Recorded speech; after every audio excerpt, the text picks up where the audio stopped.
여러분, 다른 것은 몰라도 이것만은 꼭 하십시오. 이것은 풍수의 가장 기본적인 것으로 이것을 하지 않으면 다른 무엇을 하더라도 절대 풍수의 효과를 보지 못하게 됩니다. 네, 이것만 하셔도 최소한 여러분은 불행한 어려운 삶은 살지 않게 된다는 거예요.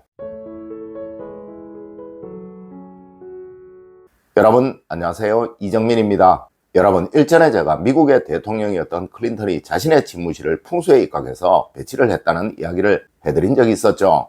네, 이는 우리나라 역시도 그러합니다. 여러분들이 잘 아시는 김대중 대통령님도 자신의 선친의 묘를 풍수에 맞게 이장을 했고, 또 이런 분들은 정말 셀 수 없이 많다는 거예요. 아니, 거의 전부라고 보아도 무방할 것입니다. 맞습니다. 윤보선 대통령, 김종필 총재, 이회창 총재, 이인재 의원, 하나가 민주당 대표 등 정말 셀 수 없을 만큼의 정치인들과 여러분들이 다들 잘 아시는 한국 굴지의 대기업의 회장들 역시 다들 이렇게 했다는 것은 이젠 더 이상 비밀스러운 이야기도 아니라는 것입니다. 물론 여러분들에게 이렇게 하시라는 것은 절대 아닙니다. 네, 이런 것을 하는 것보다 정말 훨씬 중요한 것이 있다는 것이죠. 여러분, 항상 기본만 하세요. 이것만 하시면 절대 여러분은 불행한 삶을 살지는 않게 됩니다. 첫 번째로, 여러분, 집안의 가구는 절대 벽에 바짝 붙이지 마십시오. 여러분, 절대 집안의 가구는 벽에 바짝 붙이면 안 되는 거예요. 네, 항상 무엇이나 최소한 10cm 이상은 띄워두셔야 하고, 특히 식탁의 경우 벽에 붙이는 일은 절대로 없어야 하는 거예요.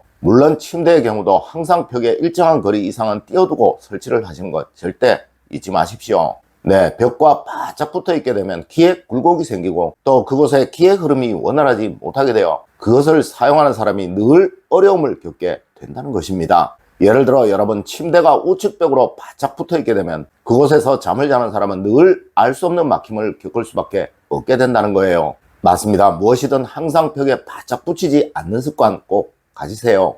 두 번째로, 여러분, 집은 무조건 밝게 하세요. 밝아야 명당이 됩니다. 여러분, 양기는 밝음을 말하고 음기는 어두움을 말하는 거예요. 네, 양기는 활동적이고 성장하고 번영하는 기운이고, 또 음기는 고정적이고 순응하고 멈춰있는 기운을 말하는 것입니다. 물론 안방의 경우는 가능한 어두운 것이 좋습니다. 하지만 다른 곳은 가능한 밝은 것이 좋다는 거예요. 맞습니다. 집안에 양기가 많이 활동을 하고 순환을 해야 병자가 생기지 않으며, 또 가족들이 부지런해지고 가족들의 성격 역시 밝아집니다. 네, 이런 집이 되어야 행복한 가정, 발전하는 가정이 된다는 것이죠.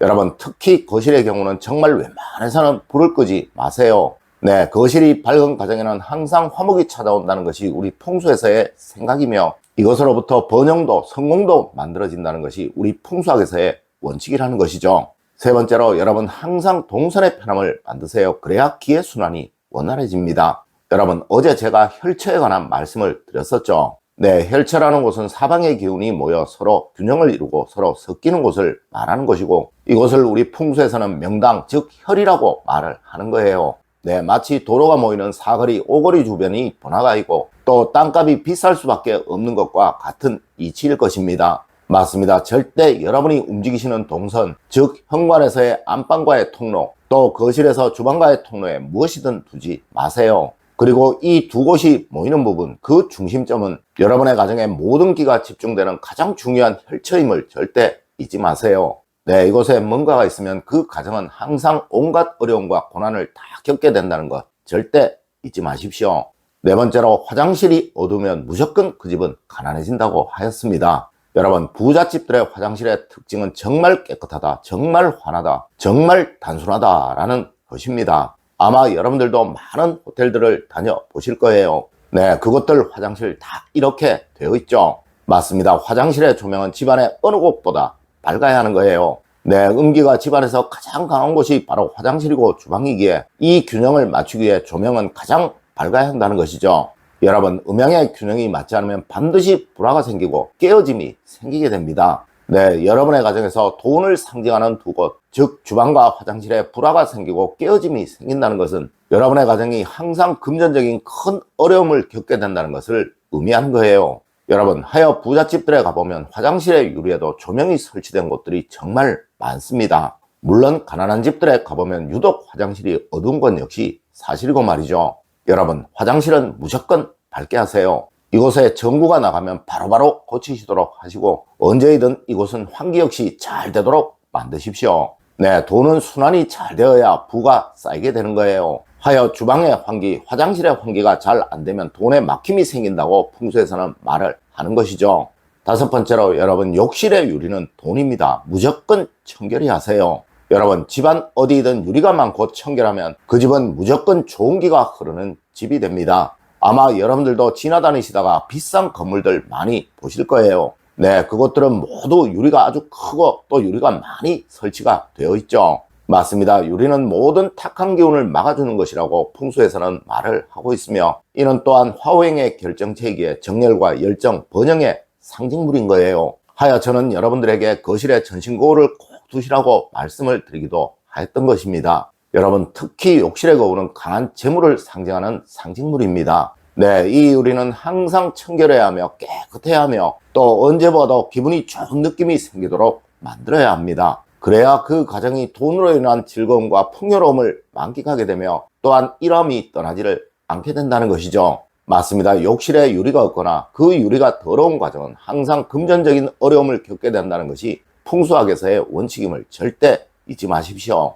여섯 번째로 여러분, 물이 나가는 곳을 꼭 보세요. 그곳이 바로 돈입니다. 여러분, 풍수에서는 물이 들어오는 곳을 생처라고 하고 또 물이 나가는 곳을 사처, 즉 죽음의 땅이라고 말을 합니다. 네, 이를 풍수에서는 사람이 죽으면 항문이 제일 먼저 열리는 곳으로 많이 비유를 하는데요. 네, 절대 어느 곳이나 물이 나가는 것이 눈에 보여서는 좋지 않은 것입니다. 여러분, 여러분의 가정에서는 물이 나가는 곳이 바로 욕실과 주방일 것입니다. 네, 절대 물이 흘러나가는 곳에 더러움을 만들지 마세요. 이것이 청결하고 깨끗하면 절대 여러분의 가정에는 어려움이 생기지 않아요. 하지만 이곳이 더럽고 불결하고 막히게 되면 여러분의 가정에는 죽음의 기운이 가득해질 수밖에 없게 된다는 것이죠. 네, 항상 배수구에 신경을 쓰시는 여러분이 되세요. 이런 여러분은 늘 즐거움만 가득한 삶을 사시게 될 것입니다. 일곱 번째로 여러분, 집을 사랑하세요. 집이 아프면 사람도 아프다고 하였습니다. 여러분, 풍수에서는 보와 사라는 말을 참 많이 사용을 합니다.